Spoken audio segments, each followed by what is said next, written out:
গত ১ মাস যাবৎ চিরদিনই তুমি যে আমার ধারাবাহিক থেকে উধাও মেঘরাজ। মীরার পর এবার ধারাবাহিক থেকে কি বাদ পড়লেন মেঘরাজ ওরফে অভিনেতা সুতীর্থ সাহা।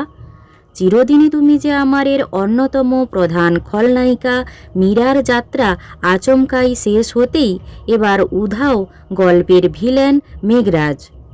গত ১ মাস ধরে ধারাবাহিকে দেখা যাচ্ছে না এই দাপুটে খলনায়ককে, যিনি আর্য অপর্ণাকে প্রায় প্রতিদিন নাকের জলে চোখের জলে করিয়ে ছাড়ছিলেন। সেই মেঘরাজ ওরফে সুতীর্থ সাহা হঠাৎই গায়েব। বর্তমানে গল্প আর্য অপর্ণা, কিঙ্কর এবং মূল খলনায়িকা রোহিণীকে নিয়ে। তাহলে সুতীর্থও কি বাদ পড়লেন?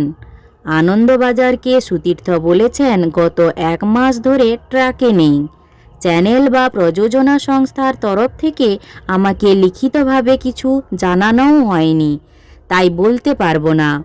সুতীর্থ ওরফে মেঘরাজের মতে গল্প অনুযায়ী মাঝে মধ্যেই চরিত্রের প্রাধান্য কমে আবার বাড়ে। তখন এক বা একাধিক চেনা চরিত্রকে ধারাবাহিকে কম দেখা যায়, অনেক সময় দেখাও যায় না। চিত্রনাট্যে বদল ঘটলে আবার তাদের ফিরিয়ে আনা হয়।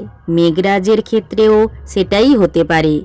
এদিকে ফেব্রুয়ারির শেষ থেকে গুঞ্জন, ধারাবাহিক চিরদিনই তুমি যে আমার নাকি শেষ হতে চলেছে। মাত্র ১ বছরের মাথায় কি বন্ধ হয়ে যাবে আর্য অপর্ণার গল্প? তাই কি একে একে জনপ্রিয় চরিত্ররা সরে যাচ্ছেন? যদিও এর উত্তর জানা নেই সুতীর্থ সাহার। সুতীর্থ বলেছেন এর আগেও অনেক কম সময়ে একাধিক ধারাবাহিক বন্ধ হয়ে গিয়েছে। এই ধারাবাহিক নতুন নয়, এখন গেল রব উঠেছে বেশি, আলোচনাও হচ্ছে বেশি।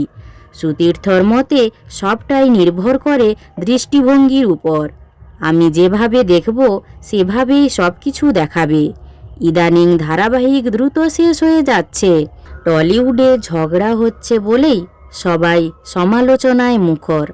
আমার মতে কিছু ঝগড়া ভালোর জন্যই হয়।